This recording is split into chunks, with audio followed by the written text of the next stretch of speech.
All right, football fanatics, we are live.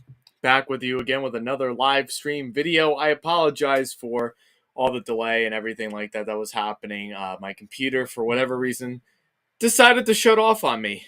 And unfortunately, that kind of stinks in my own perspective because I was really, really hoping I wouldn't run into any more technical difficulties for tonight or any other future live stream. But these things happen. Sometimes you got to be as flexible as you possibly can. So we're trying our best to make sure that we're doing that. In my perspective, and trying to get out the best content possible for all of you guys. So thank you guys for bearing with me. We'll get started in a couple of minutes. So we're heading into what's already considered our third week of the regular season of the NFL. It's crazy that we're already into the third week of the football season. It's crazy to think about. It feels like that we just started like yesterday, literally. So, but we're heading into week three, and week three has some matchups, marquee matchups to really keep up with this week. Definitely not as many as there was the past couple of weeks, but we do have some that are going on this week.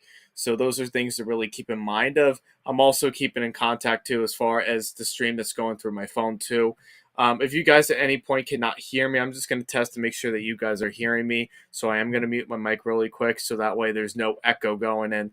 So that way I know the volume is going through with the stream. So just hold on one second. And it is. Okay, good. I wanted to make sure with that. So, football fanatics, good to see you again. Before we get started with my week three picks and even probably best bets too, if I wanted to this week, if I wanted to put some money down, or if you're interested in putting money down, please go ahead, hit that like button down below on this video. And also leave a comment down below and tell me what you guys think about my videos. What do you guys like about my NFL content?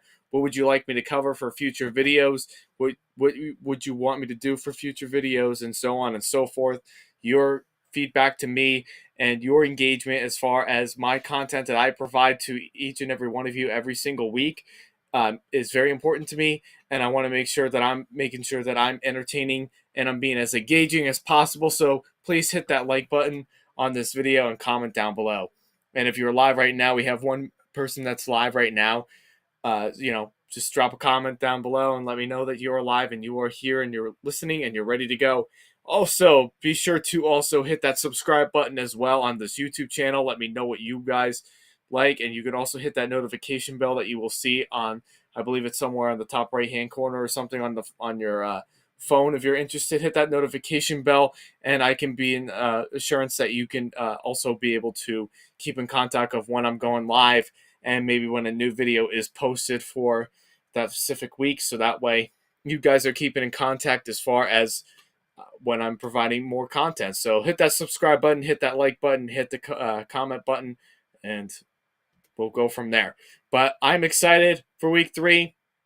There is not as much to talk about as there has been the last 2 weeks because a lot of marquee matchups and kind of maybe some overreactions, a little underreactions, things to really keep an eye on. But I think at this point now we're in week three, so we should have all these things kind of pretty much figured out for the most part. So, I think I don't really need to spend that much time this week with that, and we'll kind of see where each marquee matchup is, how teams evenly match up this week, the injury report, maybe even best bets too. I might put some money down this week on a couple of these games. I haven't really decided yet what I'm doing about that, but that could be a possibility too. So just keep in mind in that aspect. So you might want to tune into this. And if you have any football fanatics, guys, if you have anybody that wants to watch these videos, tell them I'm going live right now. We're starting off week three, and I'm about to begin to talk about my first pick for the week right now. The Pittsburgh Steelers traveling to Cleveland to play the Browns. So last time I checked, this was last night. So I made these graphics actually last night, and I get very busy throughout the day. So I'm not able to really, I don't have a lot of time to make these corrections. But the last time when I checked, which was last night, the Browns were favored by 3.5 against the spread. I don't understand. I don't really get why they're favored in this game because I feel like the Browns right now are looking a little bit more worrisome than the Steelers do in that aspect. I think there's some more injuries to the Browns right now than there are to the Steelers. So the Browns are going to be out with Jadeveon Clowney, who's out with an ankle injury. So the Browns defense really isn't anything that's really too concerning uh, to really for teams to really look out for. I personally don't think they're really anything crazy on defense this year. A couple key players that do contribute very well to the defense, but not really enough to really give the quarterback some pressure, and especially with that offensive line for the Steelers, which isn't very good. But I don't think there's really any good matchups on the line that's going to really get to Mitch Trubisky in that aspect. So that's kind of one thing to really think about. So the Browns are going to be out without Jadeveon Clowney on the defensive side. Some offensive people as well. There's some offensive linemen that are going to be out too. Jack Conklin is out with a knee injury, and Chris Hubbard is going to be out with an illness right now, at least. And then Joel Patonio, that's injured right now with his biceps. So they were all limited in practice this week. So that's something to really think about. And as far as also as like the Steelers side, Minka Fitzpatrick was just added to the injury report today, so he was limited to practice. He has lower leg cramps, but I don't think it's really anything to really be too concerned about. He should play on the defensive side for the Steelers tomorrow, but I guess we'll find out more as far as how he's feeling for tomorrow. And then Devin Bush is also very questionable too, as he had a foot injury. He was limited on Monday, but he was able to participate in fully on Tuesday and Wednesday, maybe even gearing up for this game that's coming up on tomorrow night on Thursday Night Football. Amazon Prime. Don't like how Thursday Night Football is now on Amazon Prime. Maybe I'll make a video on that someday. But regardless, Steelers Browns. It's been a pretty good rivalry within the last couple of years. I know the Steelers last year pretty much swept the Browns, and the Browns were supposed to be really good last year, and they, absolutely crapped the bed, unfortunately, and did not go anywhere last year. But there have been times when the Browns have given the Steelers some problems in the past. Even when they were 0-17, was 0-16 when they were 0-16 in the 17 season. They also kind of gave the Steelers some problems there, put them on the edge of their seats too, and actually narrowly beat them almost. But the Steelers, just because they're better coached right now with Mike Tomlin, was able to pull that one out. But regardless, it's a good rivalry between these two teams. Both teams do have some talent. But the Browns on the other side of the ball, if you take a look at that offense right now, we know Deshaun Watson is still suspended. He's going to be suspended up until for the first 11 weeks of the season, so he should come back when they play the Houston Texans. I believe that's going to be this should be week 12 or 13, whatever their bye week is. I think it's later on in the season. So they're out without Deshaun Watson, which kind of stinks for the Browns in terms of having a consistent quarterback playing. So, but Jacoby Brissett hasn't really played all that bad. Not anybody that I would personally start a full season with, but he really hasn't been performing that bad besides last week when he lost to the Jets. And I don't understand how the Browns can lose to the Jets like that. Knowing how talented the Jets are, don't get me wrong, but they shouldn't have lost to the Jets the way they were. And even when he threw that bad interception at the end of the game, it kind of concerns me. And if you think that they're going to be able to have success with this Pittsburgh defensive line and their pass rush, you might want to think about it. I can't speak. Sorry. You might want to think about that again. That's going to be very concerning to really think about. I think T.J. Watt should be back in this game. I'm pretty sure. With Devin Bush, Minka Fitzpatrick, T.J. Watt, that interior like explosiveness on that defensive line and their pass rush, it's hard for anybody to even score. Even just ask Joe Burrow, just ask Mac Jones too. We know Mac Jones won last week, and that was good for him, but that Pittsburgh defense is for real. That Pittsburgh Seven's for real. Their defense is for real. The only side of the ball that I have concerns about is their offense. And that goes from offensive line to quarterback play to even running the ball, because they haven't been that successful yet this season when running the ball with Najee Harris. So the Steelers do have some questions around them, but so do the Browns too. And the strongest point of the Browns is very evident, is that they have a strong run game with Nick Chubb and Kareem Hunt too. So they're going to probably rely a lot more on their run game this week than having Brissett really make a lot of throws and big time throws. I think if you want to beat the Steelers, you have to really plan around that Pittsburgh 7 and that pass rush, elite pass rush, in order to really beat them. Because I think if you pass too much on this Pittsburgh defense, or at least you're even attempting to, I think people like Minka Fitzpatrick, Devin Bush, TJ Watt, you name it, um, I really think they're going to give them way too much struggles. I think Brissett would be very prone to have more than one turnover. He'll probably get like 4 or 5 turnovers, like 5 times throughout the game, because of just how elite that defense is for the Steelers. Just ask the Bengals too. The Bengals really struggled badly against the Steelers defense, and their offensive line is pretty bad too. So, but with the Browns' offensive line is not terrible, but I just don't think they match up all that well with this elite pass rush of the Steelers. So, with that really said, I think it kind of really goes down to defense, who has the best defense and who can make the big stops, and I think that's the Steelers this week. So, I think with my straight up picks, I'm going with the Steelers to win this game.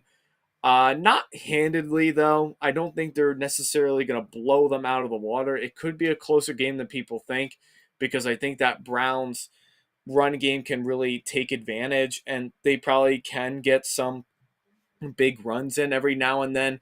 So I think they can take advantage of that. But other than that, really, if you just have Brissett and your only reliable receiver, who really didn't start getting into the lineup or really getting like big targets and receptions, was Amari Cooper, and that was only last week when he really started to go off and do well. So, Browns have some questions, and so do the Steelers, but I think the Steelers are just better coached.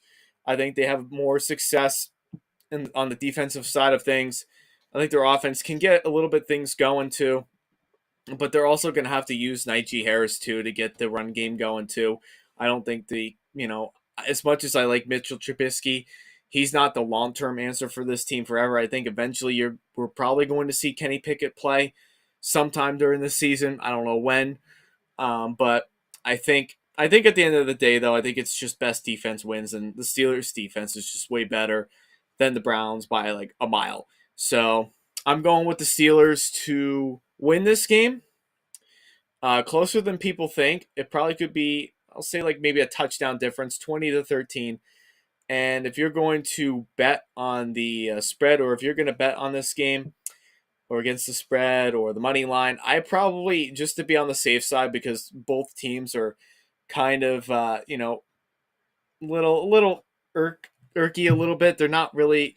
They're both very streaky. They don't really have anything really that scares you too much, but except for their defense, of course. But I don't expect it to be a real high scoring game for either team.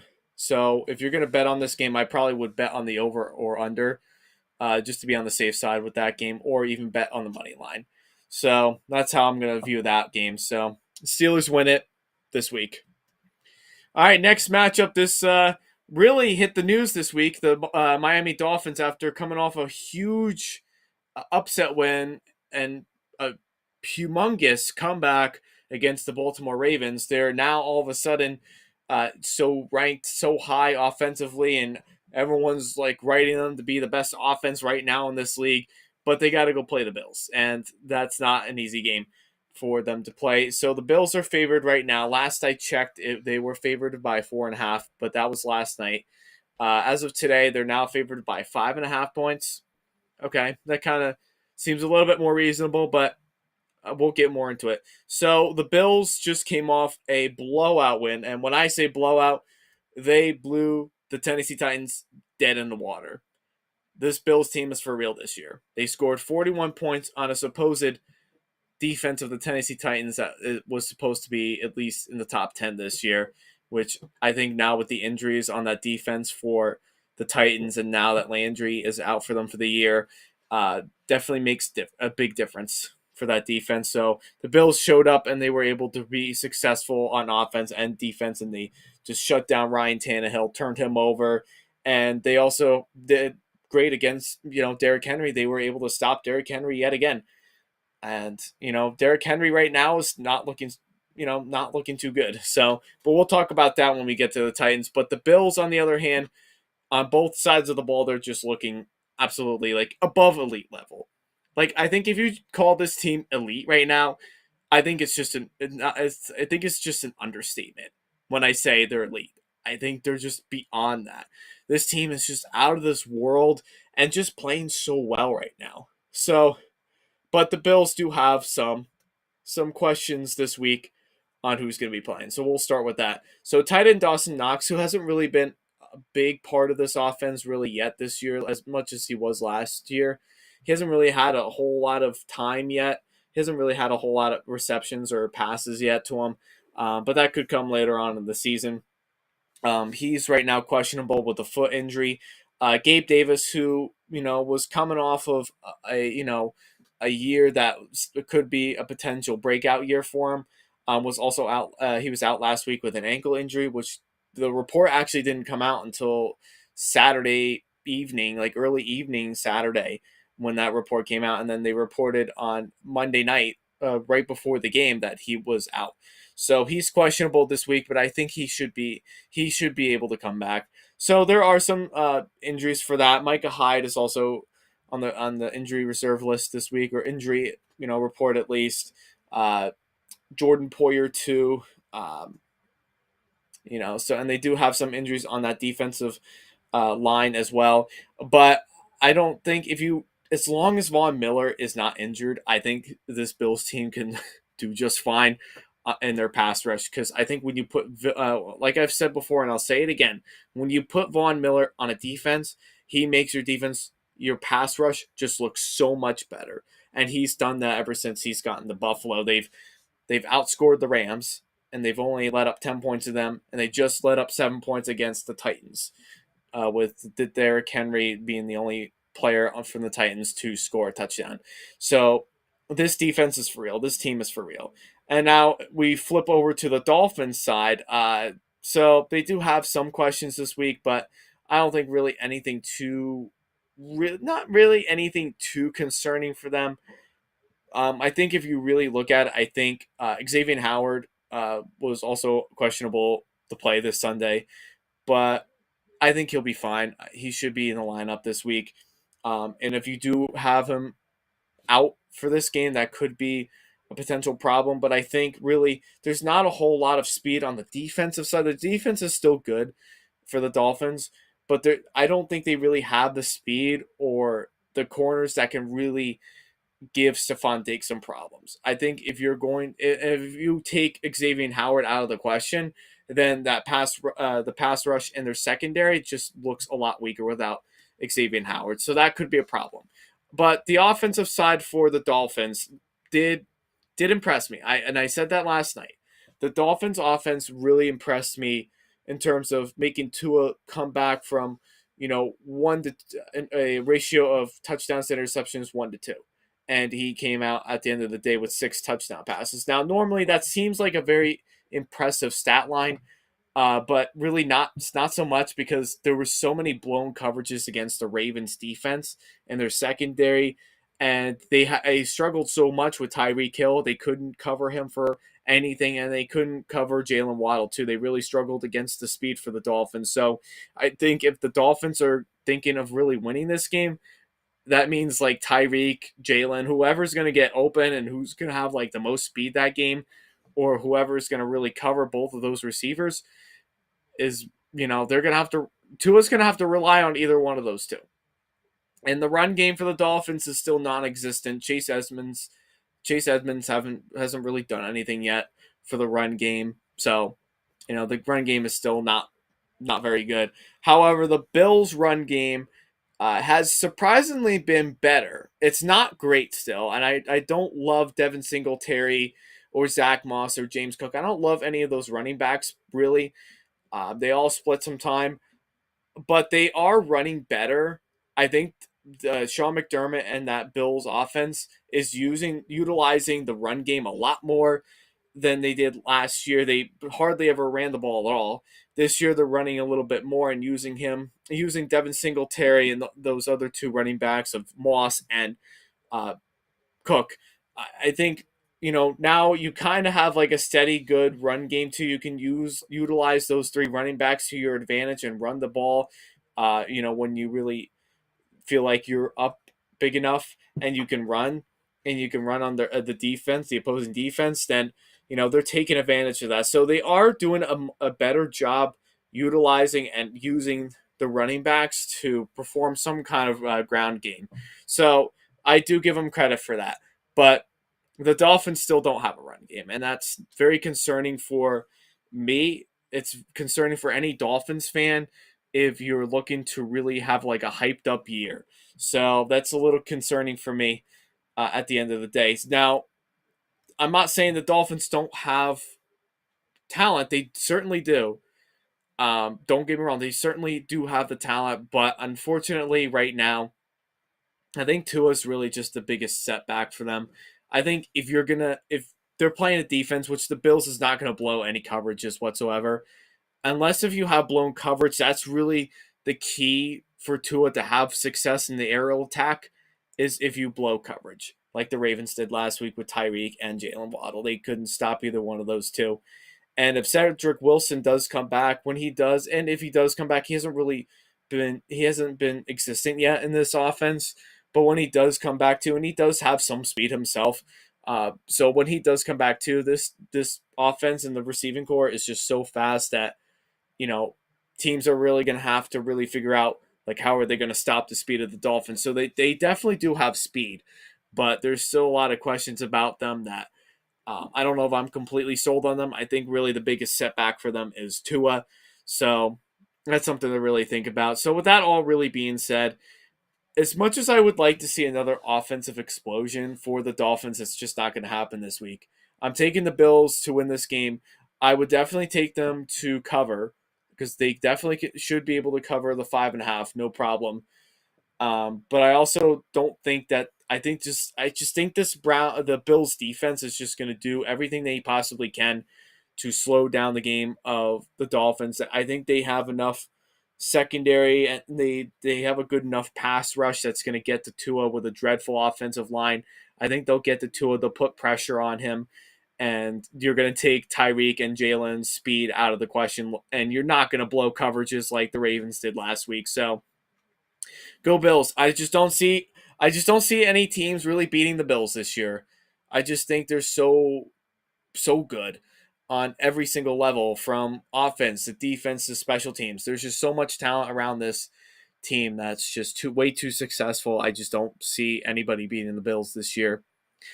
All right, so the Bengals, or as some people have been calling them, the 0-2 Bungles, the Cincinnati Bungles, are going to the New York Jets to play the Jets. So last time I checked, the Bengals were favored by 4.5 points.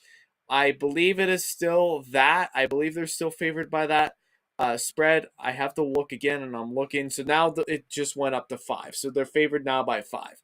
So we already know the Bengals right now. The Bengals are struggling bad. They're struggling really bad against teams that they really should have been able to beat pretty handily, I guess you could say. They lost to Cooper Rush, a backup quarterback from the Dallas Cowboys, and they lost to Mitchell Trubisky. So they haven't had a good loss yet, and they haven't lost to a good team or a good quarterback yet. So that's already concerning, being 0-2. And Joe Burrow's already been sacked 13 times, and we haven't even reached to the third week yet. We haven't even started even Thursday Night Football. So that's very concerning to me. And Joe Burrow's just not playing good football right now. And that offensive line is just absolutely dreadful. And I think that offensive line should be ashamed of themselves for the way they're playing right now. Now, on the Jets side, the Jets are coming off of a surprising win against the Browns. So They were down by 2 scores and they came back with like less than 2 minutes to go. It's like some kind of miracle. That usually never happens for the Jets, but I'm happy it did happen for them. I'm glad they got that win. There's so much to really like about this young Jets team that I could see them being a problem for some teams in the near future. Just not this year. So Joe Flacco is still starting this game. Zach Wilson, we haven't heard a peep about Zach Wilson yet in terms of when he's coming back. But that's this Jets defense. Let's just face it, this Jets defense, despite letting up 24 points to the Ravens and letting up 30 points to the lowly Browns with Jacoby Brissett taking charge, this Jets defense really has been playing pretty well. They contained Lamar Jackson and they were able to slow him down. They haven't really given him like the big question in terms of like they're saying he's containing they contained Lamar Jackson. They didn't really allow him to do like the big thing that he usually does when he scrambles around. Not like what he did last week against the Dolphins. It's not like that at all. But this Jets defense is very good. And if Sauce Gardner does come back this week, he's going to be a problem for this Bengals team. I think him matching up with Jamar Chase or T. Higgins could be a good matchup to really see this week for them. But Sauce Gardner is just very good right now for this Jets team, and he really does make a difference for the defense. And they're doing very well against the run too, which they normally do well against the run. That's like the strongest point of the Jets is their strongest point of their whole team. Their vocal point is the run defense. So that's something to look forward to. Now on the offensive side of things, it's been very sluggish really since Joe Flacco, but Joe Flacco is coming off a pretty good performance against the Browns. Had 4 touchdowns and a wide open Corey Davis, wide open Corey Davis for a blown coverage there. So, and Garrett Wilson is also another beast too. That also could be the future for the Jets. So this Jets team is very young. They're hungry and they're going to want to win some games this year. And I think this Jets defense can take advantage of the Bengals offensive line, who's just absolutely dreadful right now. But if Joe Burrow can finally get himself together, and if he can have Jamar Chase, T. Higgins, Joe Mixon, like if Zach Taylor, the coach, can get this Bengals team involved in some way and, not allow Joe Burrow to get sacked like 1,000 times a game, they can definitely they should be able to win this game easily. But if the offensive line is a problem that are in their pass rush and their run defense is getting to them, then they won't win this game. But I think just for the safe side, there's talent on this Bengals team that it's just hard for me to pick against the Bengals because they just have so much elite talent around them that is so hard for me to pick against them. So this is my last shot for going with the Bengals. I'm going with the Bengals this week. I think they should have enough. They should be able to cover the spread but that's only if their offensive line plays well, which I highly doubt they will play well. I'd really have my doubts that their offensive line will play well, but you never know. That could change. So, but I'm gonna go with the Bengals. They should be able to easily cover the 4.5 spread, and that's what I'm going with that. So, go Joey Burrow. Hopefully he'll win this game. All right, so the Las Vegas Raiders. The Las Vegas Raiders are traveling to the Titans in Nashville, Tennessee. So the Raiders right now are favored by 1.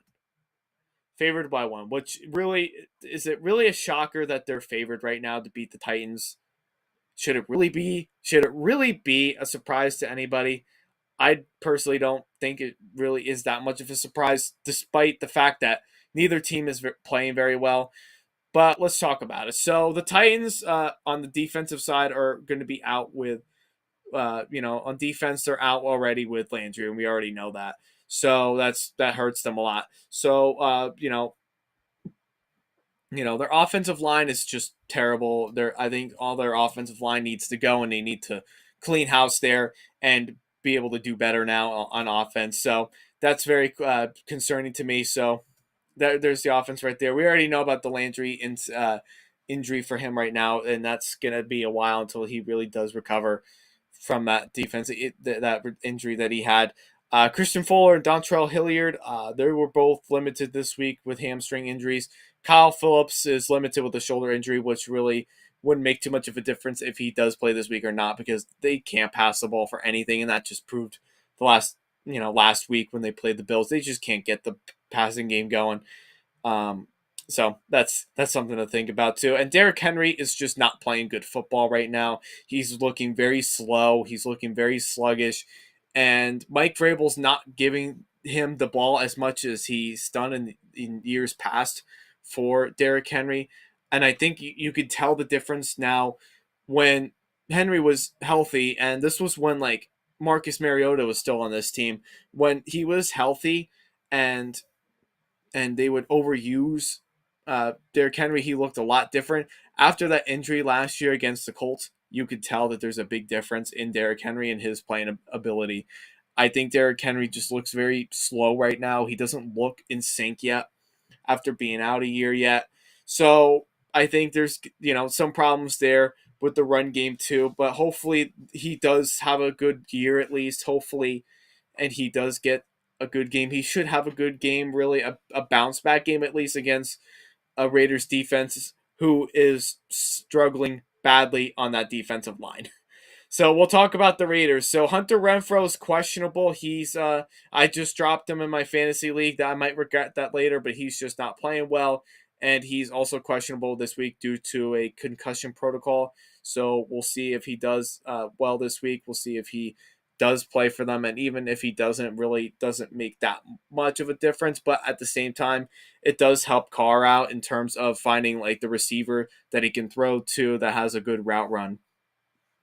Chandler Jones, I'm not sure if he's playing this week. I don't know what's up with him. Uh, Denzel Perryman, he's out with an right now. Well, he's not out, but he's questionable this week. He has an injury with of the ankle.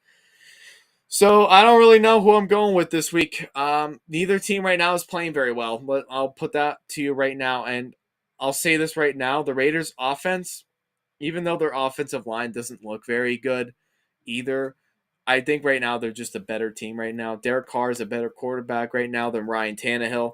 And as much as I like Ryan Tannehill, and I've been on that bandwagon with Ryan Tannehill for since he's been to Tennessee, really, and after he left Miami, uh, I think now his days in terms of like being that top really good quarterback in terms of like being able to pass the ball and run the ball, I think those days are over for him pretty much, unless if they can really get the passing game or get more of the receivers involved in this game, like Traylon Burks or Austin Hooper, who they got, or Anthony Fursker. Like, this team they just don't have talent on offense right now, and that just showed, and it showed and was exposed by the Bills on Monday night.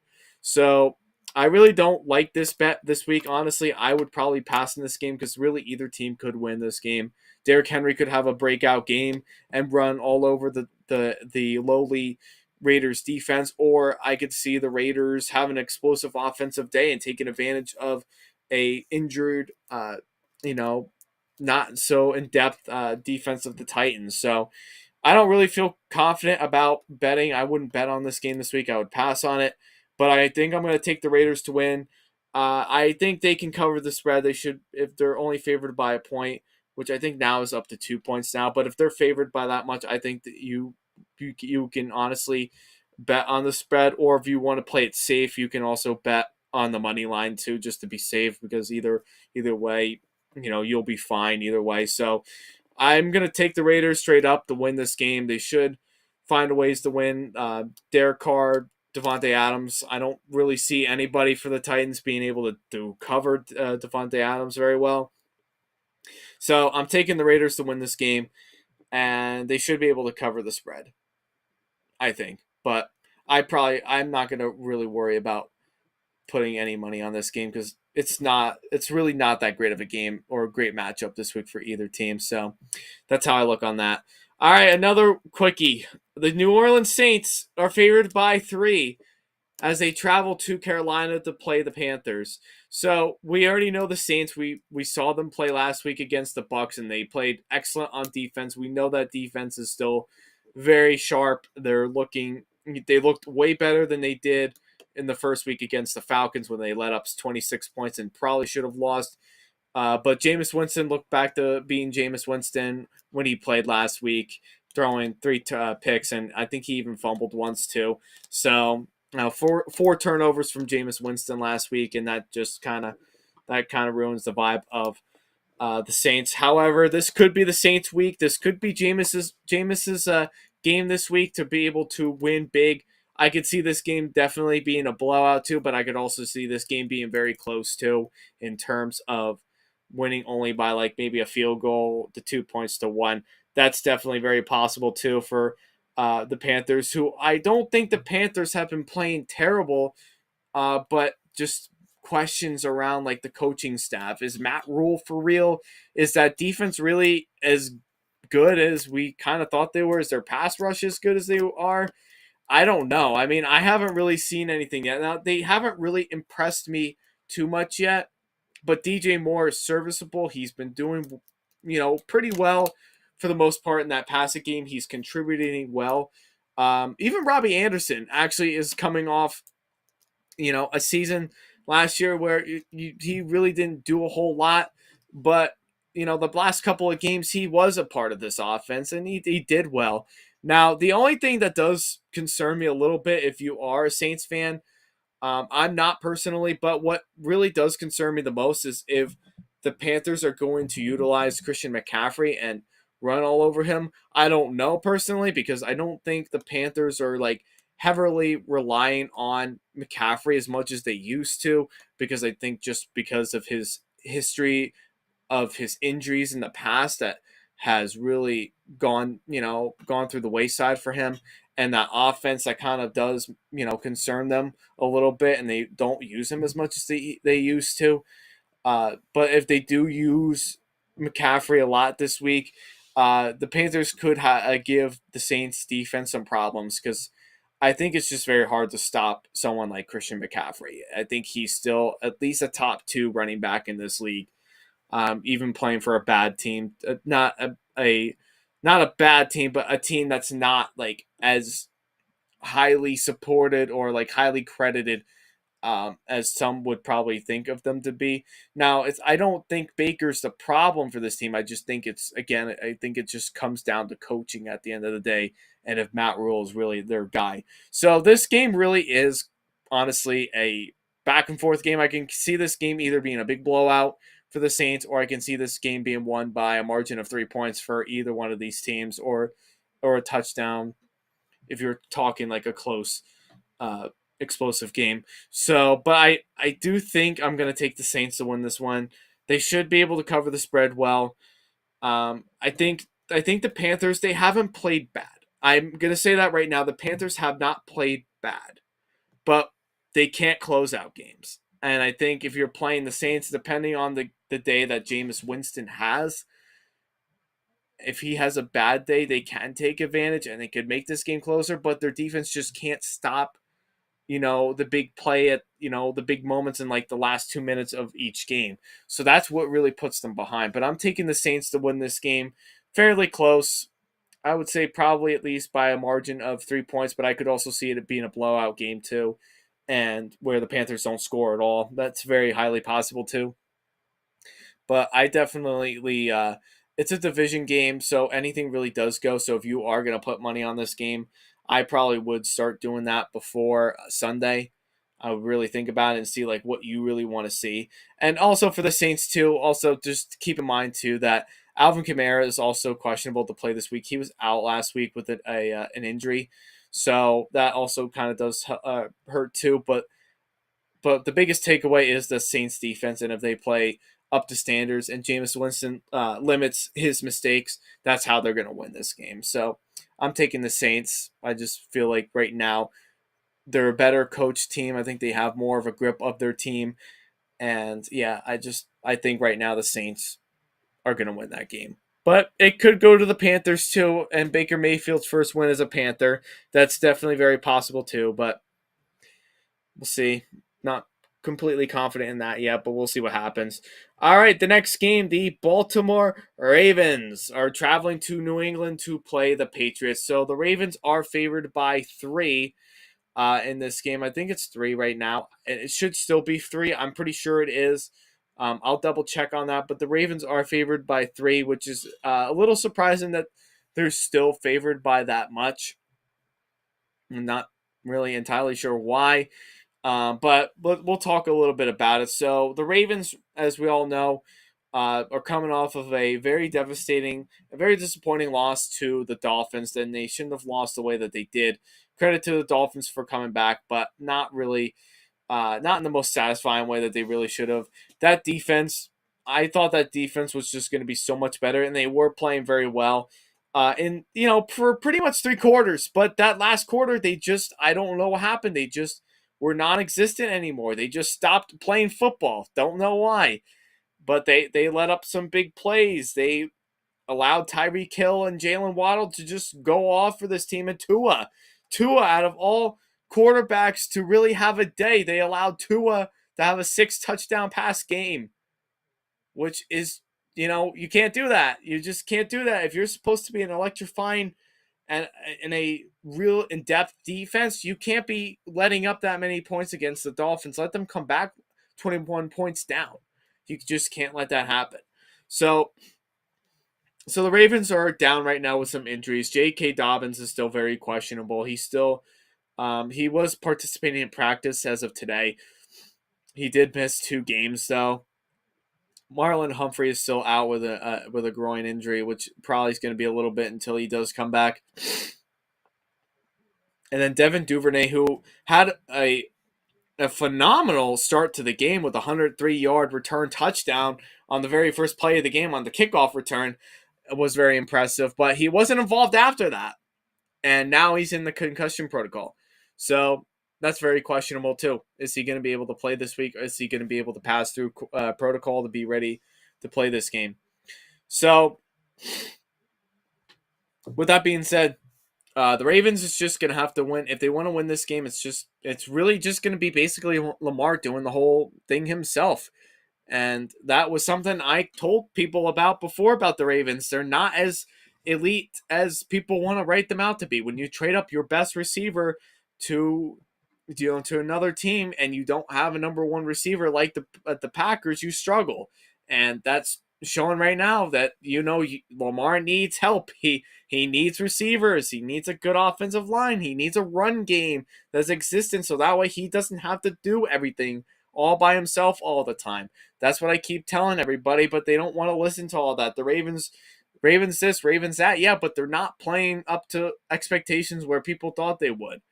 And that really doesn't shock me the way that they are. Now, the Patriots on the other side, defense is playing well. Offense, not so much, but when you get receivers involved in the passing game and on the offensive side of things, then you can be a successful team. So, and Nelson Aguilar was one of those top receivers last week for Mac Jones and company to be able to pull off, eked out a close win against the Steelers, 17-14. So this game, if the Patriots do win, they're going to have to win by defense. And if the Ravens want to win, they're going to have to play by offense. It's just simple as that. So this game could go either way. I could see it being a very low scoring game. I could see the Patriots slowing down Lamar and containing them like the Jets. I could definitely see that kind of game happening.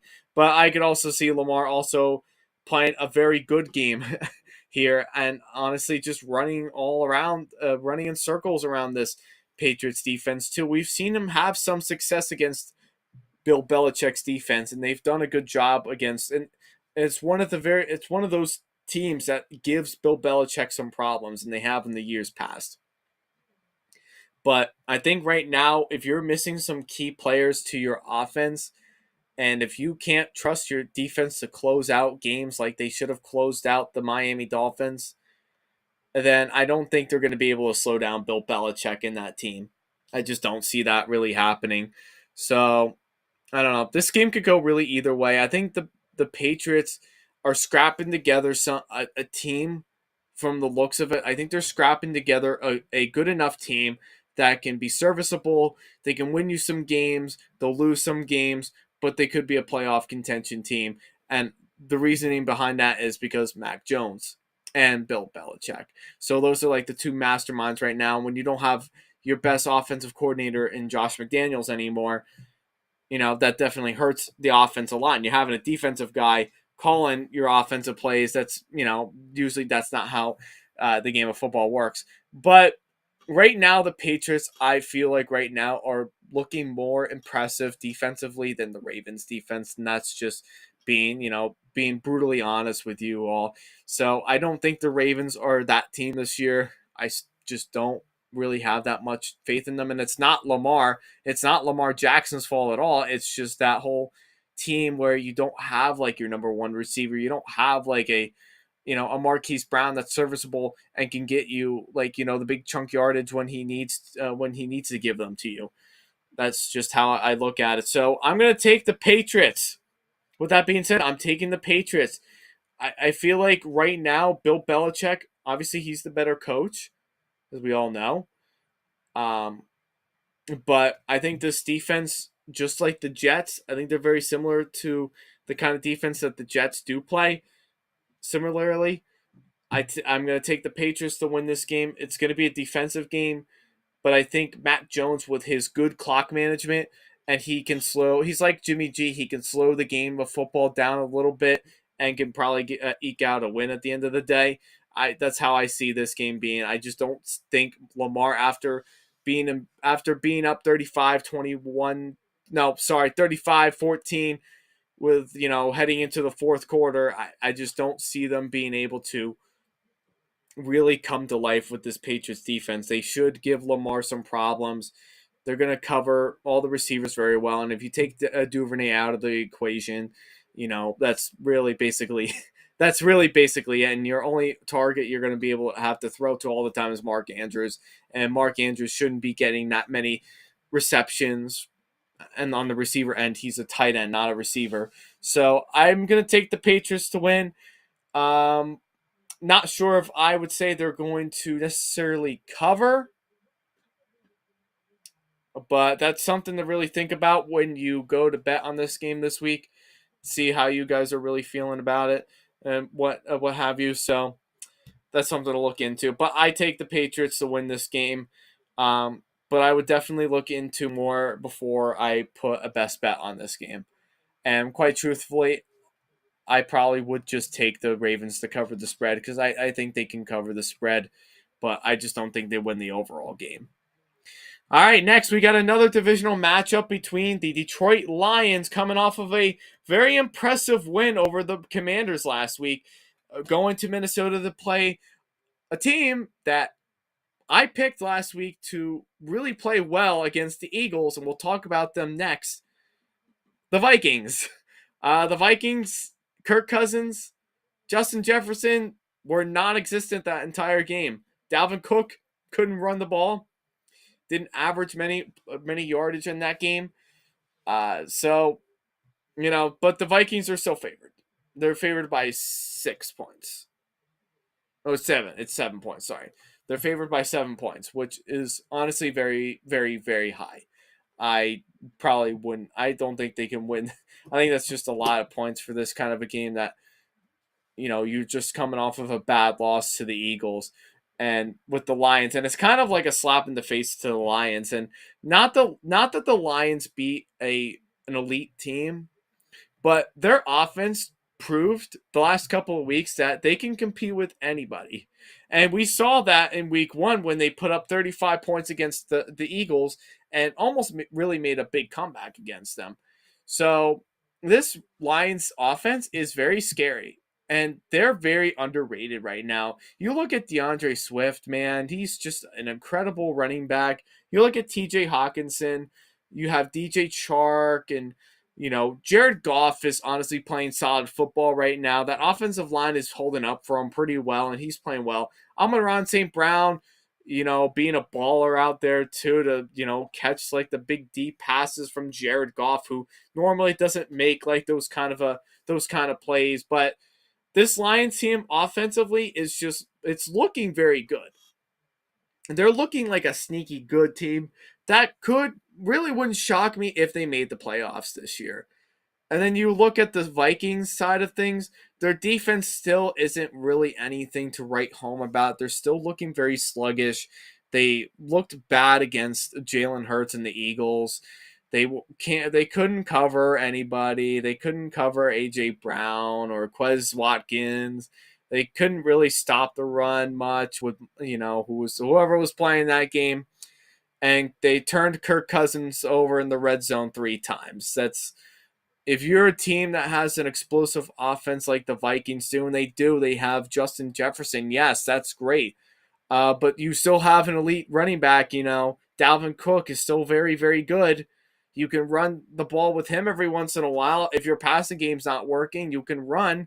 You can run the ball. Adam Thielen, supposedly, from what I heard from the Bottom Line View, which he said earlier this evening when he was doing his picks, that apparently Adam Thielen wants to get out of Minnesota, possibly playing for the Patriots. I don't know how true that is. I'll look into more of that tonight. Don't know how true that really is. But this Vikings team right now, I still rank them as a very good team. I put them at number 5 because I just think they're still a very good team offensively. Defense is coming along, but they're still very sluggish on defense. They still can't really cover. They still can't. They're still not very fast. They have a lot of mismatches and whatnot, and that just proved when they played against the Eagles. When they played Week 1, that was Aaron Rodgers, and they always give him problems when he comes to play in Minnesota. So I don't know. This game it's a division game, so I could definitely see this game going either way. I could definitely see the Lions, and I really want to pick the Lions to go win this game. But they just don't play that great when they're on the road. They play much, much better if they're in their home stadium, and that proved last week, and that proved a little bit last year too when they were playing a lot of those home games, and they should have won a lot of those games. So that's what really makes the big difference for me. Minnesota's a tough place to play. I'll definitely give the Minnesota Vikings credit there, because Kirk Cousins usually actually plays way better. He plays like almost at elite level when he's playing a very bad defense, and the Lions defense is still the worst in the league. With a good offense, there's still not a very good defense. So that's something to really consider too. And it's in Minnesota. So that definitely is something to really consider if you're planning on betting on this game, or if you're really just making your straight up picks like I do. So with that all being said, I'm going to take the Vikings. I really want to go Detroit Lions. I really, really want to, because I do like the Lions. I think they're very feisty. I like Dan Campbell. I like Jared Goff. I like a lot of what this team has to offer. But if they're not home, it makes it very hard for me to pick them when they're on the road. It really makes it very hard for me to do that. And Minnesota's a tough place to play. But that does not mean that the Lions can't win this game. They very well could win this game. And if they take Justin Jefferson out of the equation, which is very highly doubtful, that they don't have any of the corners. They're very weak in that secondary position. They won't be able to cover him at all. But what I'm saying is that this Lions team has every possibility to be able to beat the Vikings in any which way on offense. So, but I just think it's a safer bet to take the Vikings to win this game. Not sure if I would definitely. I don't know if I would take the spread on this game. I probably would bet either the money line or the over under, which this game could be like in the 30s. It could be a higher scoring game than people really think because of how good both offenses are. That's how I see it. But I wouldn't really take them to cover 7. I think that's just way too much for a division game to bet on. But I'm taking the Vikings. Kirk will have a bounce back game. Justin Jefferson should go a million yards receiving, so, and some touchdowns. So give me the Vikings. Give me the Vikings. And use Dalvin Cook. You still have a good running back. Use Dalvin Cook. Change it up a little bit so you don't have to worry about Justin Jefferson all the time. That's all I got to say on that. I'm going to take a quick sip of water, and then we'll talk about this next game. So, excuse me 1 minute. Still have one person on. Guys, please tell everybody you know to tune in.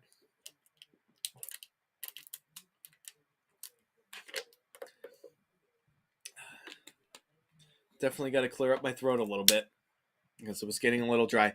Okay, next we've got the Philadelphia Eagles at the Washington Commanders. This is what some would consider a Carson Wentz revenge game. after being benched late in the season for Jalen Hurts. So this game is a revenge game for Carson Wentz. So let's talk about it. Okay, the Eagles. I'm not going to lie. The Eagles looked pretty impressive against the Vikings. I'm not going to lie. I am not the biggest Eagles fan. I'm not the biggest Eagles believer. But I will admit they played a good game against the Vikings. Jalen Hurts looked like he was the real deal out on that field. He made the Vikings secondary and their pass rush look like they belong in a retirement home. That's how I basically viewed it. AJ Brown had a pretty decent game. Quez Watkins got some big moments too in this game. And their defense played very well. Their defense, I believe, is still very inconsistent. I think their defense is still very inconsistent.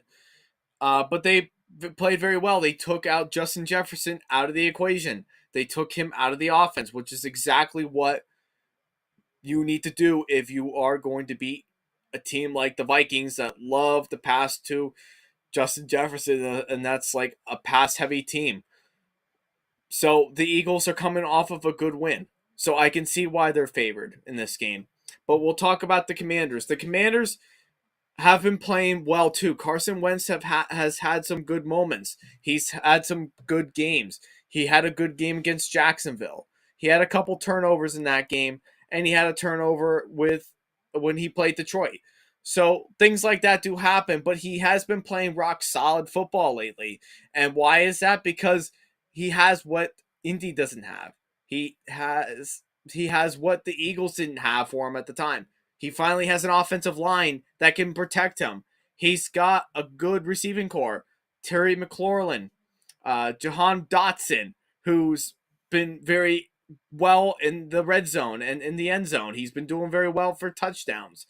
And you have Antonio Gibson. He hasn't really done a whole lot yet, but he's getting involved in there eventually. Curtis Samuel had some good games. He had a good game last week against the Lions, even though they lost. But regardless, Carson Wentz has more talent than he did when he was with the Eagles. He has more talent, definitely way more talent than he did when he was with the Colts. He finally has a team that supports him.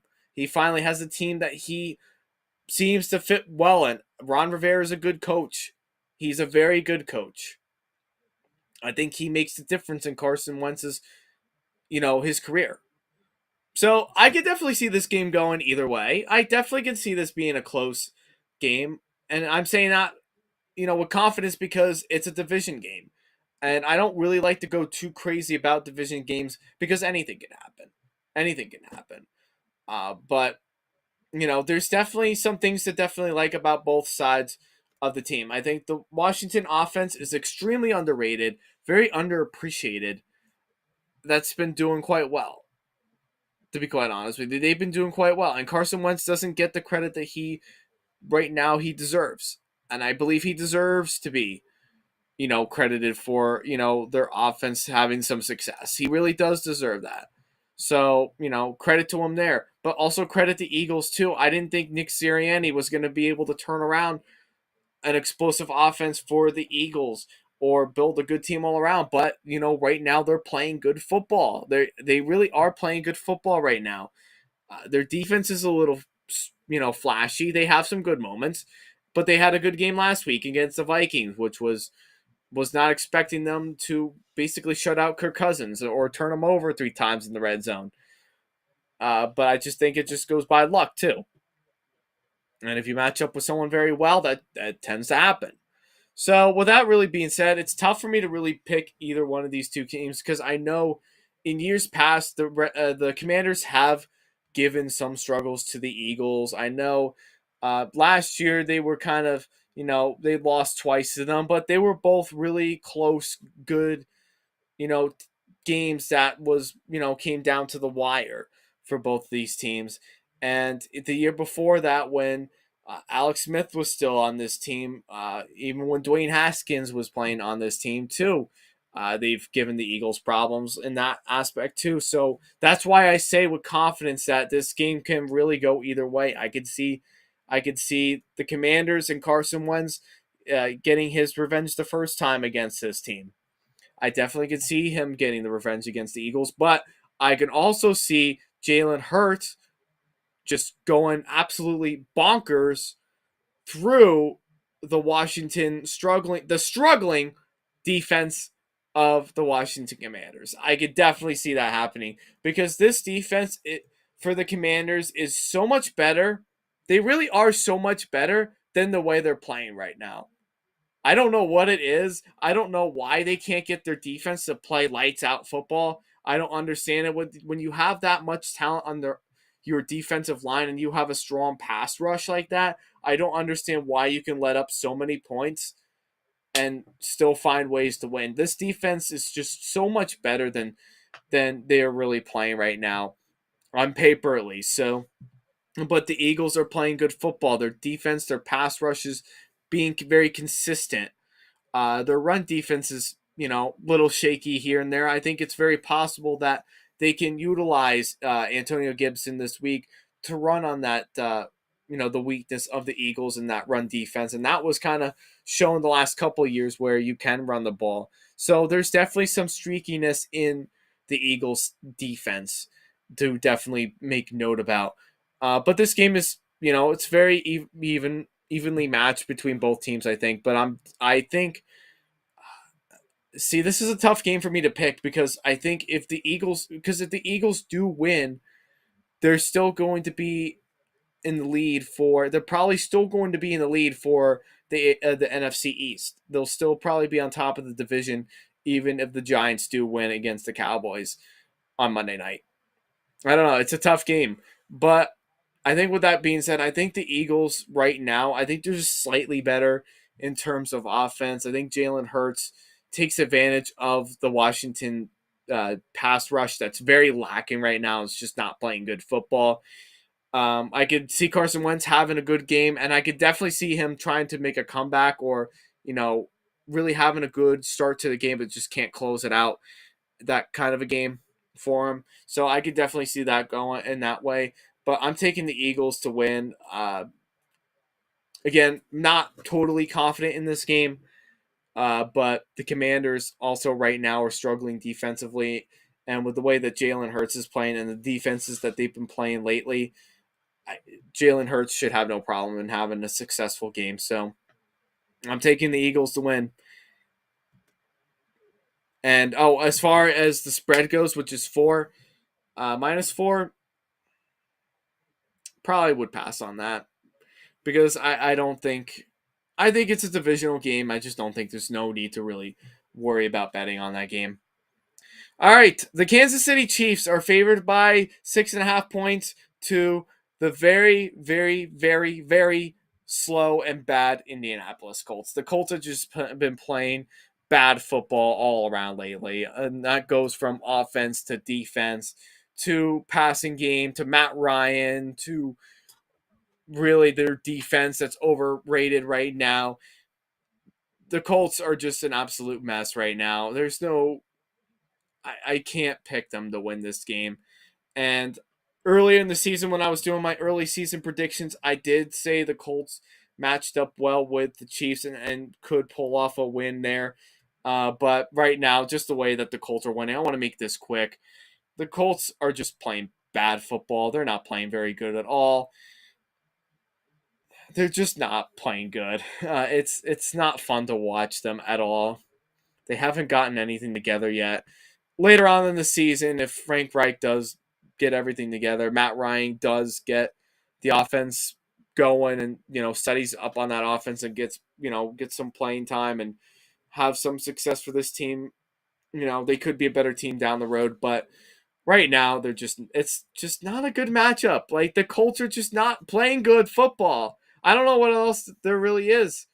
Because if Michael Pittman doesn't play this week, he's questionable. If Michael Pittman doesn't play this week, they don't have anybody in the passing game. They don't have anybody in the passing game, which means that they're going to have to rely on Jonathan Taylor to make all the snaps and make the big time plays and have them win this game because Matt Ryan can't play football right now very good. So That's why I say that. But the Chiefs really, on paper, are really not all that much better than the Chiefs or than the Colts. Excuse me. The Chiefs are not that much better than the Colts realistically on paper, but the Chiefs are playing better. That's the big difference. They don't have Tyreek Hill. Patrick Mahomes is still playing ball. He's still playing very well without Tyreek, which is, you know, utterly surprising to me. I wasn't expecting him to really come off of such of a strong start to the season as he is right now. I think the defense right now is still not great, but with some of the things and the schemes that they do well in terms of they can stop. They do a pretty decent job with the run defense. They're not the worst run defense. They have some big moments would stop in the run, and that was kind of shown the last couple of weeks. Even last week when they played the Chargers, I mean, they did a decent job containing Austin Eckler and slowing down the run game. So they could match up well and be able to slow down Jonathan Taylor for sure. So, the defense of the Chiefs is not great, but they're just a better overall coach team. And the Colts are just an absolute mess. So I'm going to take the Chiefs. I'm taking the Chiefs to win. And I definitely take them to cover the 6.5 if I were you. If you were planning on betting on this game, I would definitely say they can cover the 6.5 pretty easily. Pretty easily. That's all I want to say on that. All right, next we've got the Houston Texans, who are going to Chicago to play the lowly Bears. Now, keep this in mind, the Bears are also not a very good team, too. They're not playing good football. And I don't know. I don't understand why they're favored in this game. I don't really understand why they are. They're favored by 3.5, which was the spread last night. I don't quite understand it why they are, but they're not really playing all that great of football, if I'm being honest with you. And I think that continues when they play the Texans on Sunday. But the Texans are not a great team, but the Texans and what they do very well in, and it's showed the last couple of weeks, their defense, guys, the Texans defense is really not that bad.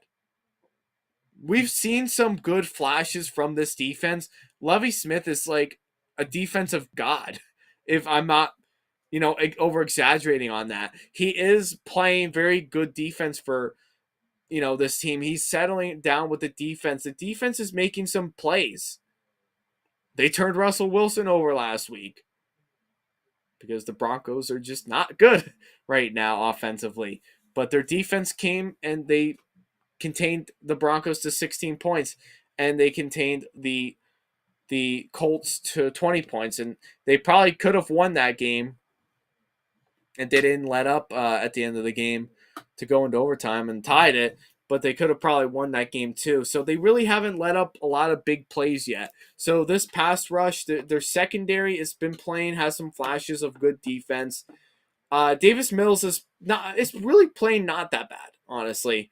Their offense isn't great. They don't have a whole lot that really does scare you on the offensive side. Besides Brandon Cooks, outside of Brandon Cooks, there's really not a whole lot of the Texans that do scare you. But what does kind of concerns me more is how well they've been playing on defense. And I know Chicago's a tough place to play. I know, and I said that when the Niners went there to play with, especially with Trey Lance being young and whatnot. Yes, I get all that. Chicago is tough, but I think at that time of when the Niners did play and they lost to the Bears, it was because of Trey Lance, and Trey Lance is just was not good at the time. And we'll see if he's the future for that team. But I digress for that. But I'm going to take the Texans to win this game. I'm taking the Texans. I like their defense right now quite a bit. They're playing good defense.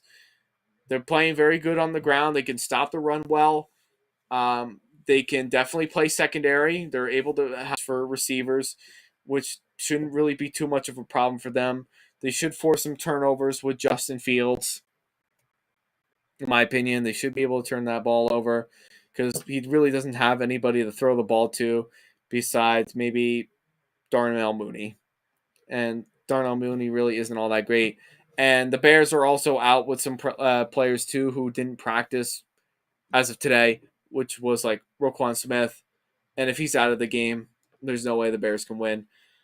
because he's really the last piece of that Bears defense that's keeping them relevant. So, but I'm taking the Texans to win this game. But I probably would pass on betting on this game though. That's how I kind of look at it. But give me the Texans. I like the way they're playing football right now. Make them go 1-1-1. All right, another team that's playing pretty well right now, the Jacksonville Jaguars, but they have a tough game and they're playing the Chargers in LA. The Chargers are favored by 7, but I think this might change only if Justin Herbert does not play this week. That's the only thing that this spread will probably change if Justin Herbert does not play. So he has been limited. Justin Herbert, he has been limited this week, especially for today. So it's a day by day process. But would it be the worst thing in the world if the Chargers decided to sit him this week, rest him, and wait until next week to come back? No, it wouldn't be the craziest thing in the world. But think about it this way, guys: the Jags are playing better football right now than any of their other teams in the AFC South. And that's like mind blowing. That might be like mind blowing to a lot of people. It's true though. The Jags are playing better than any of their other teams in the South. They're playing better than the Titans, the Colts, and the Texans are kind of even a little bit, but the Jags are still playing better than all those teams. The Jags could possibly win that division that's very weak. They're playing decent football right now. Their offense is very underrated. Christian Kirk is right now probably him and Trevor Lawrence are probably one of the best right now of quarterback and wide receiver duos right now in this league. That's really good. James Robinson is under the radar. I think he's having a good comeback year. He could have a breakout year where like after Urban Meyer basically was benching him because he wanted Carlos Hyde in there. I think that's going to come back. I think James Robinson is going to come back and play, be the full-time starter as the running back, and I think they should. In my honest opinion, they should because he is the running game for them. He does do well when he does get touches. He runs the ball for a good chunk of yards. He's reliable. I would definitely have him starting for my team if I had him. I do have him on my fantasy team, but I'm saying if I had him on a real team, I definitely would be utilizing him a lot more. So I'm hoping Doug Peterson does use him a lot more this year because I think he's just very worthy and I think he has too much talent that shouldn't be wasted. But that pass rush and that interior defensive line of the Jags too is also very scary. That could give the Chargers offensive line some problems. But let's also take a look at the Chargers. If the Chargers do play, Justin Herbert's an absolute beast. If Keenan Allen does play, if he comes back this week, that helps their offense be much more explosive too. With him and Mike Williams in the offense, makes things a lot tougher for teams to stop. So if Keenan Allen does come back, that could be something to really talk about. And Austin Eckler is still a very elite running back. He's still very good and can definitely get a chunk of yardage. And he could probably have a good game against the Jags defense too. But definitely probably not the kind of game that you would probably have expected.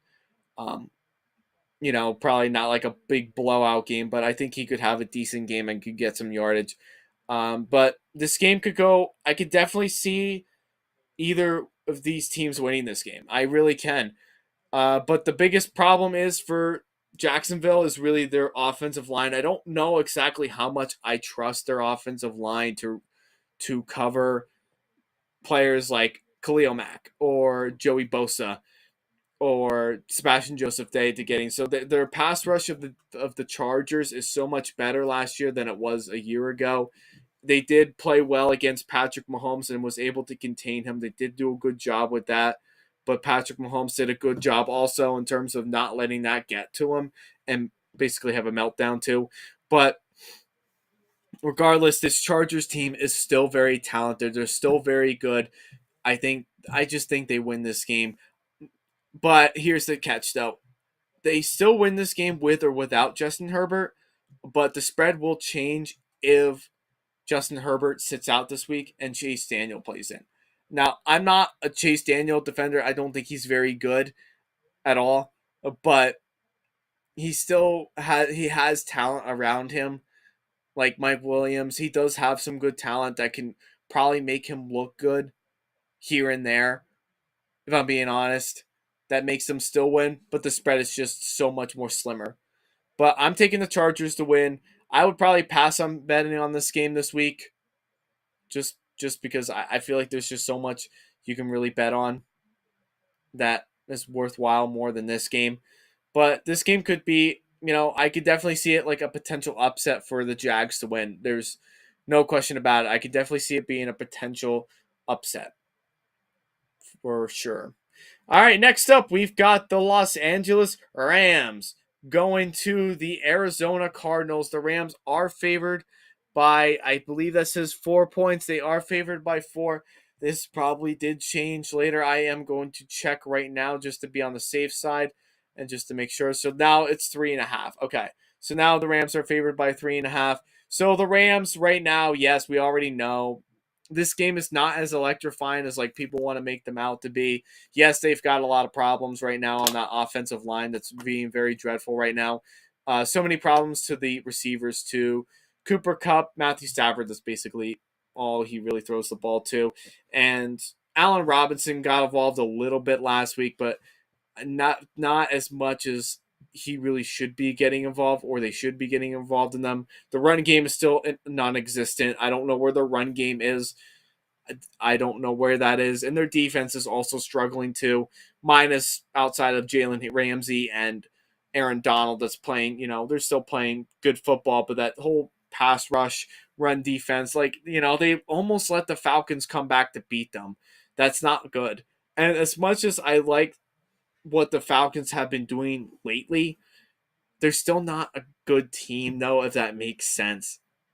Like the Rams and their coaching staff is just so much far superior than the Falcons that there's no reason why they should have allowed them to come back like that. But I digress.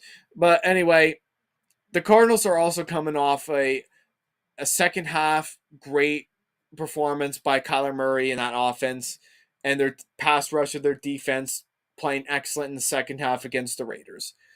So that's something to talk about there too. Yeah, I'm not crazy for this game. I don't really like the matchup between either of these teams. I just don't think really right now either of these teams are really anything special.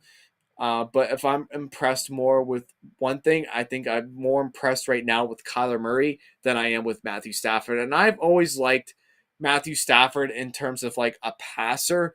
But lately, and even last year too, he's just looking very streaky. He kind of he reminds me of? He reminds me of a streaky Carson Wentz when he played for the Eagles his last year. That's what he reminds me of, is that he turns the ball over way too much. He's holding on to the ball for way too long, and he's taking too many unnecessary sacks when he really doesn't need to. And the offensive line is dreadful too. It's unbearable to watch their offensive line too. It really is that bad, guys. Their offensive line is just not anywhere where it used to be. Without Whitworth, that offensive line is just bad. So this game can really go either way.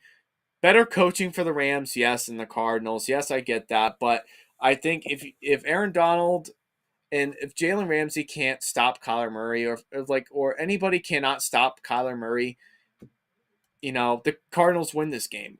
But if they keep them out, if he keeps Kyler Murray out of the equation, he keeps him out of the game completely, and not let him, run around like the road runner himself, beep beep, or making like big plays or being on the field for 20 seconds on the same play, the Rams can win this game, and they should be able to win this game. But if Kyler Murray has like a big game where he's running around like crazy, his offensive line's playing really well, or if like Marquise Brown doesn't choke in this game, and if Zach Ertz actually stays healthy, or if James Conner stays healthy, the Cardinals can win. It's a 50-50 shot between these two teams that I'm not impressed with, and probably could miss the playoffs this year of how bad both these teams are right now. But I'm probably going to just take it as a safe bet. I'm probably going to take the Cardinals. I think right now the Cardinals, of what they do have, is better than what the Rams have. Outside of Cooper Kupp, Who else do they really have that they can trust? Cam Akers, Darrell Henderson, where are you guys? You're not running the ball yet. You're not doing anything in the run game. Tyler Higbee, where are you, dude? You're not playing as tight end. You're not getting any receptions. Or Allen Robinson. Why aren't you using Allen Robinson? There was a point why you traded for him in the first place. Like, you can't keep using Cooper Kupp. I think now teams are smart. They're smartening up to that. I think they're smartening up now that every time that Matthew Stafford's going to pass, it's automatically going to be assumed that it's going to go to Cooper Kupp. So that's why I'm taking the Cardinals. I think the Cardinals take advantage of this game. They can take advantage of a lacking defense of the Rams, because I think Kyler Murray can get plenty of time. He can make the big throws. He throws a very pretty ball, as Colin Cowherd would probably say. There's a lot of things that the Cardinals are doing better with right now than the Rams are. And the Cardinals are not a good team. They're really not that great of a team at all. I'm not impressed with them. But right now, they're the better one in the division than the Rams. So that's why I take the Cardinals. I'm going to take the Cardinals. I'm not sure if I would pick them to cover the spread necessarily, but that's more of a judgment that you can probably make. And that's something I could probably do more research on later on this week too. But I'm taking the Cardinals to win that game. All right, so we got 3 more games left. I apologize. I know you guys are doing very well. We have some people, haven't had a whole lot of people come on tonight. I don't know what's up with that. I know I made some posts on some of my social media, so hopefully we get some people to come on very soon. But right now we've got the Falcons, the Atlanta Falcons, the Marcus Mariota, Drake London, duo right now versus Seattle and Geno Smith and DK Metcalf. Yeah, that's all I got to say on that. Seahawks are favored by 2. Now, here's how I view this game. And I'll make it as quick as possible. Hold on one sec.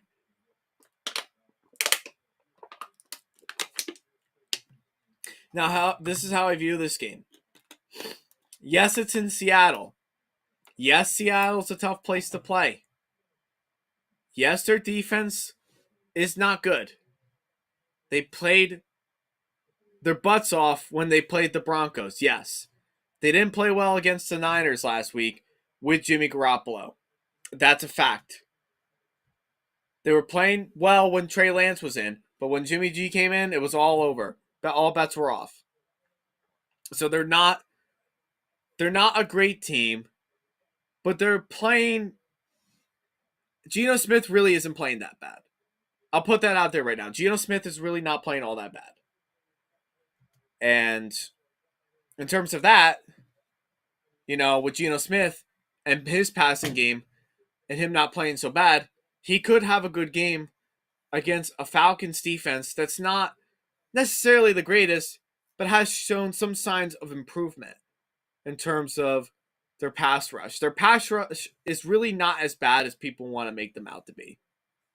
I don't personally think. I don't think they're great, but they're definitely not that bad. That could probably get the Geno Smith. Now, on the Falcons side, Mariota's playing pretty well. I have to give him credit where credit is due. Marcus Mariota's playing pretty well. He's playing good football right now. Not elite, but he's playing good football. He's serviceable. He's making those big plays. He's doing what he was doing when he was in Tennessee, and so on and so forth. Marcus Mariota is playing good football right now. Kyle Pitts, where are you? He has not done anything yet for this offense. But you know who has, though? Drake London. And that was such a great pick for the Falcons to hold off on getting a first-round quarterback and getting Drake London instead like that. That was very bright of them. That was very smart of them to do. Very smart of them to draft a receiver. Because outside of Calvin Ridley, they didn't really have a whole lot to throw the ball to. And Cordell Patterson is also playing pretty well, too. He's been playing well in terms of the running back position, and they've been relying more on him to rush with the football than they did last year when they were kind of asking him to play the wide receiver running back duo, kind of like how Deebo Samuel plays. So That's what they were asking. They were asking a lot from him last year. So this game could really go either way. I don't think the Seahawks are good. I don't think the Falcons are good. But the two very, lower tiered quarterbacks are playing better than people are expecting them.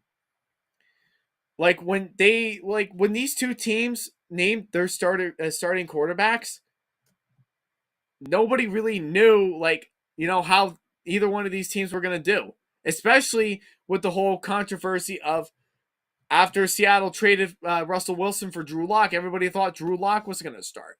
That didn't end up being the case. Geno Smith is now the starter, and Drew Lock is sitting on the bench, which is probably, in my case, now that I'm looking back on it, is probably the better decision because Drew Lock is just not good. He was supposed to be good when he was signed as a free agent with the Broncos, but has not done anything after that 2019 season at the end of the season. He has not done anything for the Broncos team. So I get why he's on the bench. He needs time to learn.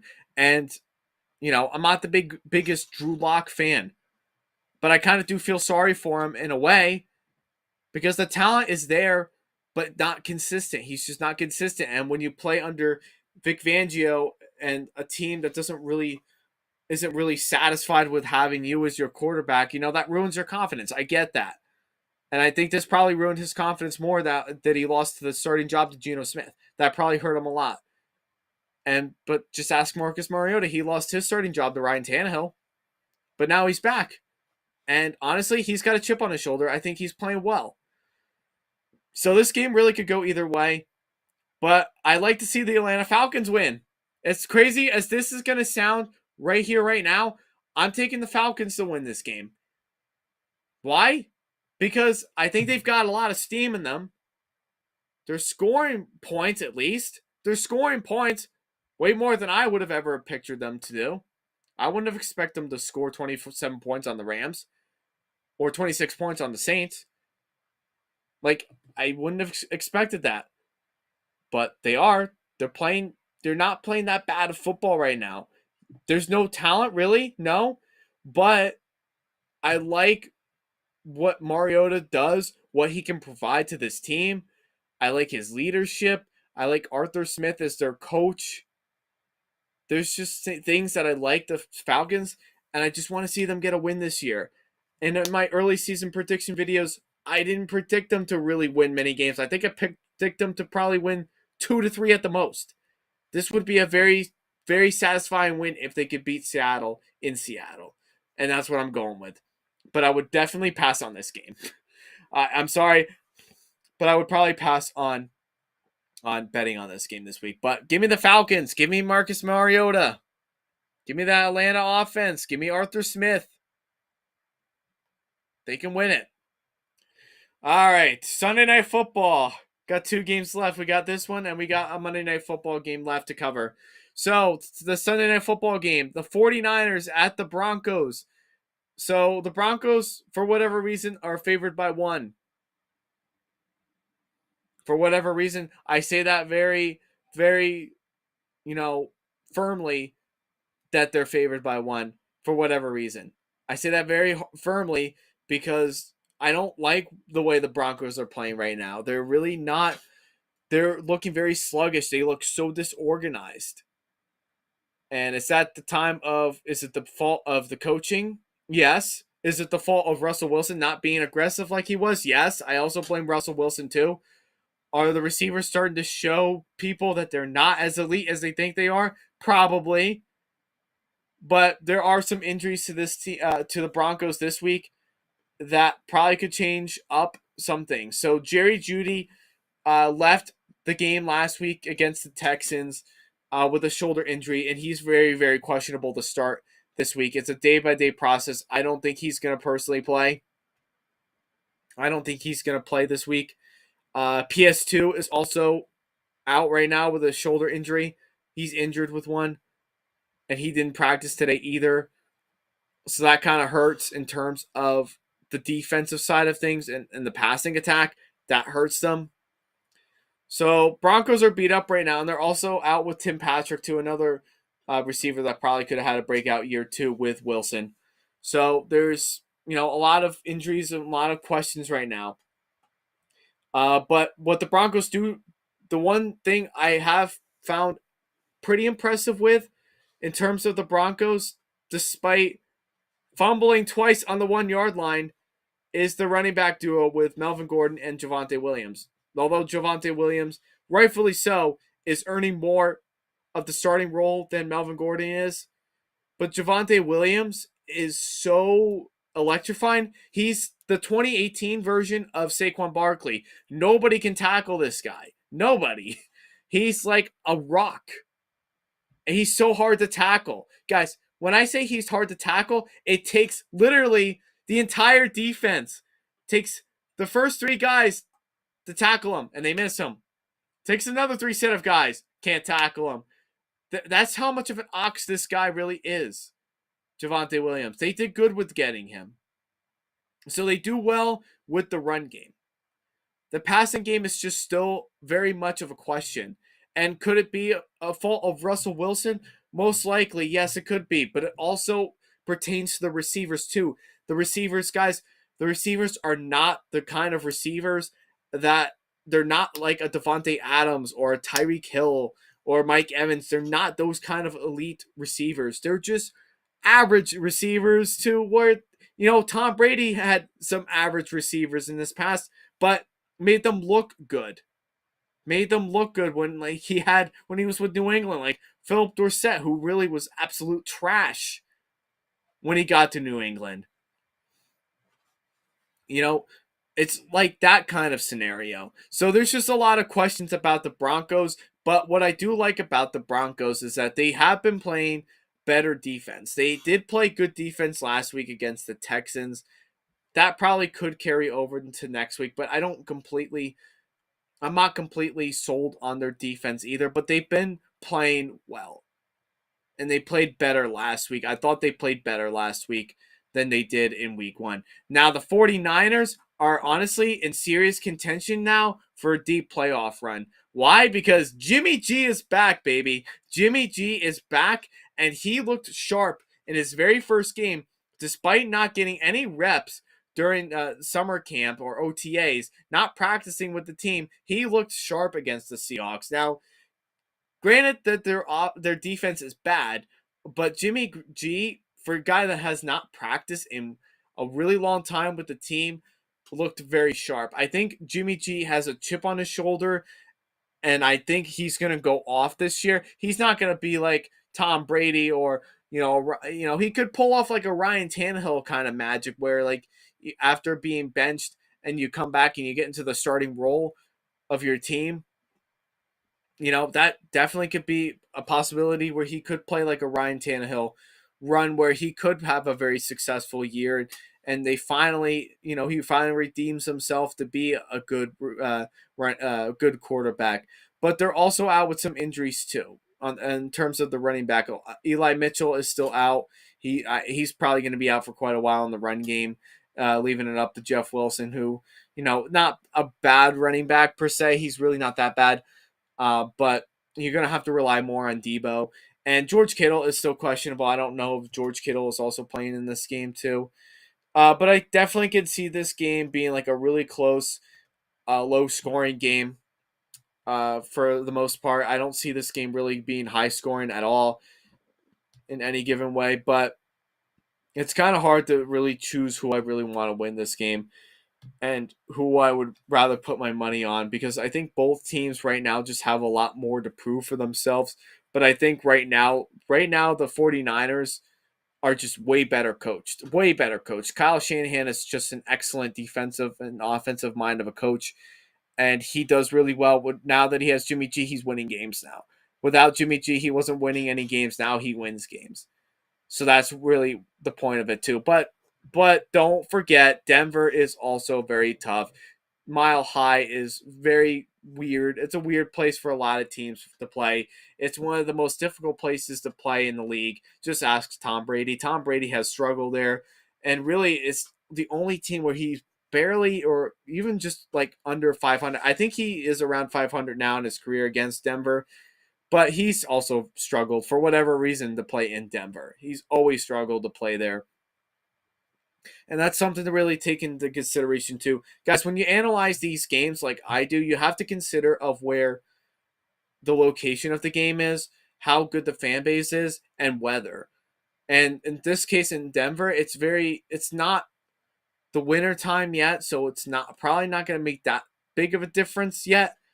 But when it gets to colder months, it's probably going to make a big difference between, two teams that play against each other in Denver. But I like the 49ers. I like what they have. I like Kyle Shanahan a lot more. I don't really care for Nathaniel Hackett. I don't think he's proven anything, and he's already on the hot seat being 2 weeks into the season. I'm taking the Niners to win this game. And if I'm being honest with you, I would probably either get the money line or I probably would do a parlay. I could probably do a parlay with that with Deebo Samuel, or I would definitely consider taking the under for this game because I don't see this game really being a high scoring game. So the over under I would probably take this game. I would probably avoid the spread for either team. But give me the Niners, man. Give me Jimmy G. All right, the last game of the week, of week 3, that is the Dallas Cowboys at the New York Giants. The Giants are favored by 3, and quite truthfully, is rightfully so. The Cowboys right now, they looked decent on offense. Cooper Rush had a pretty good game against the Giants. I'm sorry. The Cowboys had a good game against the Bengals. Not going to lie there. But that also could carry over too with the Giants. The Giants do. I believe the Giants do lose in one of the 4 weeks. The first 4 weeks of the season. I was kind of talking with my friend about it. I was not expecting them to beat the Titans the way that they did. But there is a very good possibility that the Giants, the way that they're playing right now, the way their defense is playing right now, there's absolutely a good chance that the Giants can start off 3-0. There is a good chance with that. I think they can take advantage of the fact that Dak Prescott is not there, who's owned the Giants for, pretty much this entire time that he's been in Dallas, but he's not going to be there. It's Cooper Rush, so that makes a worldwide difference. So I really wouldn't be shocked if the Giants did find a way to beat the Cowboys, but it's also very tough too because the Cowboys pass rush, guys, the Cowboys pass rush is a lot better than people are giving them credit for. They really are. Micah Parsons is the real deal for this team. He really is, and he's the real deal for this pass rush. But the Giants also are playing very well on defense. They're also playing very well on the run defense, especially. They're stopping they're stopping big time running backs like Derrick Henry and Christian McCaffrey to, averaging like 3 to 4, 5 yards per carry. They're not really averaging a whole lot on the ground, which is impressive for the Giants, for a team that's basically built of scraps. And they're all learning to play together as one. And Daniel Jones, honestly, guys, Daniel Jones, I'm not the biggest Daniel Jones fan. I'll admit that right now. But he's playing solid football right now. He is playing solid football. And, given to the fact that they're playing, he's playing consistent football, he looks like a totally different quarterback than when he had Pat Shurmur and Joe Judge. He looks completely different. He could be onto a breakout year, kind of, sort of, but I think it's more like a Ryan Tannehill kind of a run where he could have a better year this year and utilized better. And I think Brian Daboll makes the whole world difference for Daniel Jones. I think he has a lot more confidence than any of the other coaches have had before. And he does very well with quarterbacks. He turns them into superstars. Look what he did to Josh Allen. He changed up that whole offense for Josh Allen and was very successful with him. A guy that people thought was going to be a bust when he was drafted in the draft. And now we're fast forwarding 5 years later, and he's the best quarterback right now in the league. So I'm not saying Daniel Jones is going to be the best quarterback in the league, but he's playing solid football right now. He really is.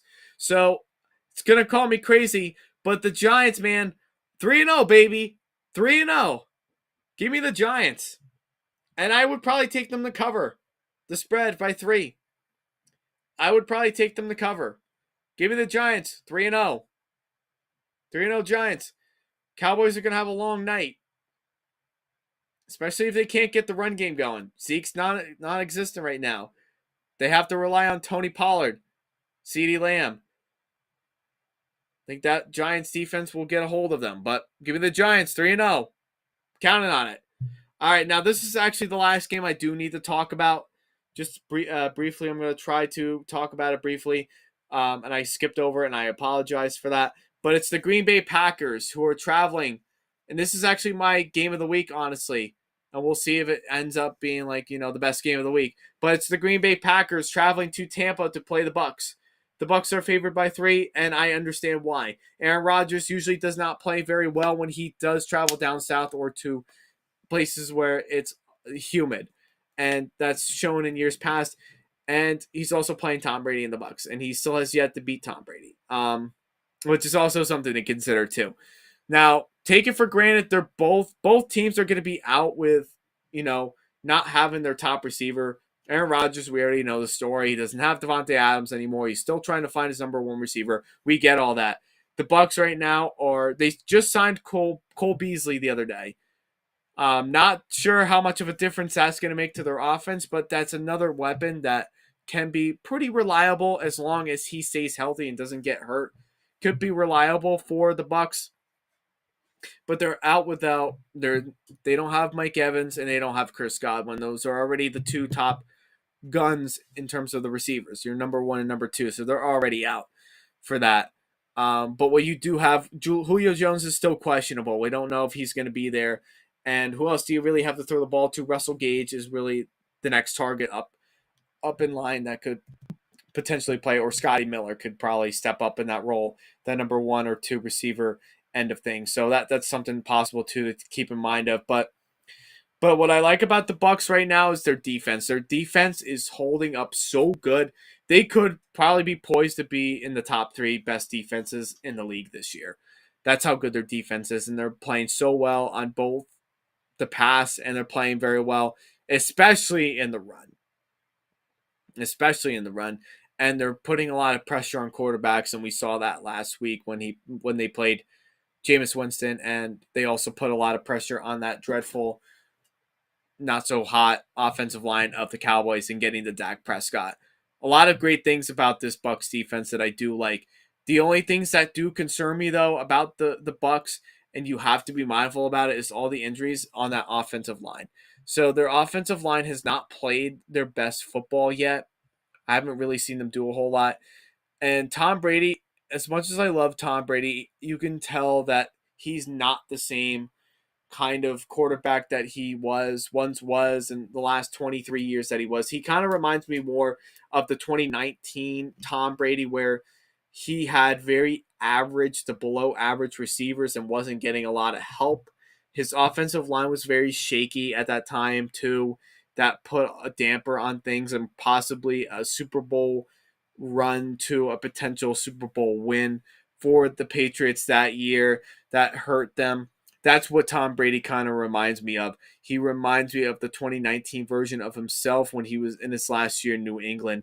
Just a lot of injuries on that offense.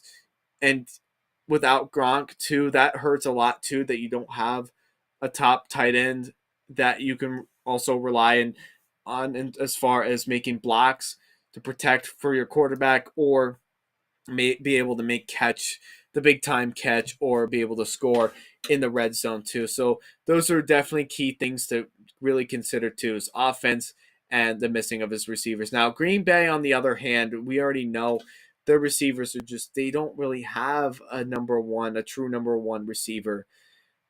And we know this. We know they don't have that.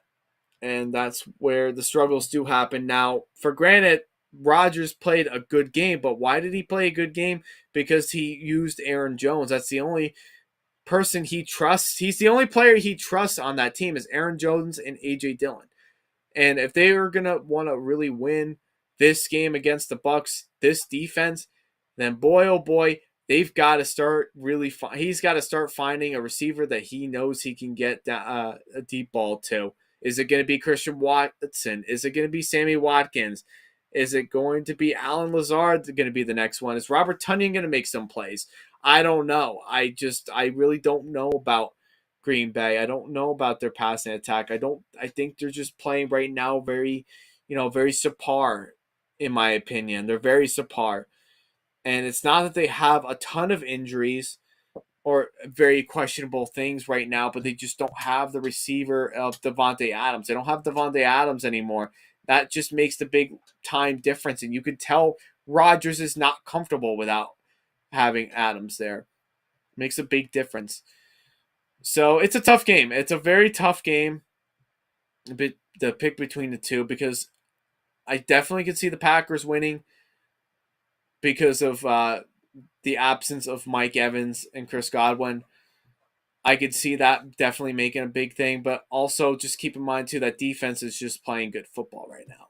That defense is playing good football. Like, they could be the best defense right now in this league.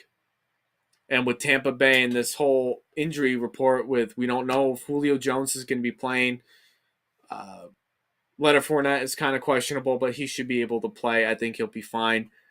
Russell Gage is also kind of questionable, but he should be able to be fine too. Yeah, there's just a lot of questions about this game. It's probably not going to be like the electrifying offensive game as it would have been probably, it's not like as electrifying as it would have been probably last year if these two teams had played. So I could definitely see this game just not really being. I could definitely see this game going either way, but not as exciting as people would think. But I never bet against Tom Brady. I'm staying with the Bucs to win. Not sure if I would take the 3 on that. Not sure if I would take them to cover the spread, but they're good enough to win. Just think Tom Brady's better than Rodgers right now, just by the skin of their skinny teeth. And I think he just has more trustworthy weapons around him, like serviceable enough receivers that can make some plays. So, and if you add Julio Jones into the mix, and if he does play, that's going to help Brady out in the deep ball big time. And if Leonard Fournette plays, which he should, they'll get the running game going with him too. So I'm taking the Bucs. All right, people, that is it. That is all my week 3 picks for this week. For week 3, I'm excited for week 3. Can't wait for it to all really start. So with that all being said, before I conclude, I hope you all enjoy your weekend. Hope you all enjoyed this video. Let me know in the comments down below what you guys think. Also, while you're at that, when you're dropping your comments in the live chat or in the comments section down below, be sure to drop a like on this video and also make some comments down below as well on what you really liked about it and help me improve my videos as well. Also, please be sure to hit that subscribe button as well. Hit that notification bell, and you can subscribe to JP Football Fanatics for more NFL content. All right, so with all of that being said, I thank you guys so much for watching, tuning in tonight. I know it wasn't a big crowd tonight, but I'm glad I was able to go live. I'm glad I was able to be able to talk with you about NFL content. Until everybody, next time, we should be going live next Tuesday when I do my recap for week 3. And then we'll be doing week 4 picks. So I'm going live every Tuesday and Wednesday nights. I post them on my social media so that way you guys can see of when I am going live. So this is your boy James, aka JP Football Fanatic, saying peace, and we will see you all next time for the next live stream. Thank you so much.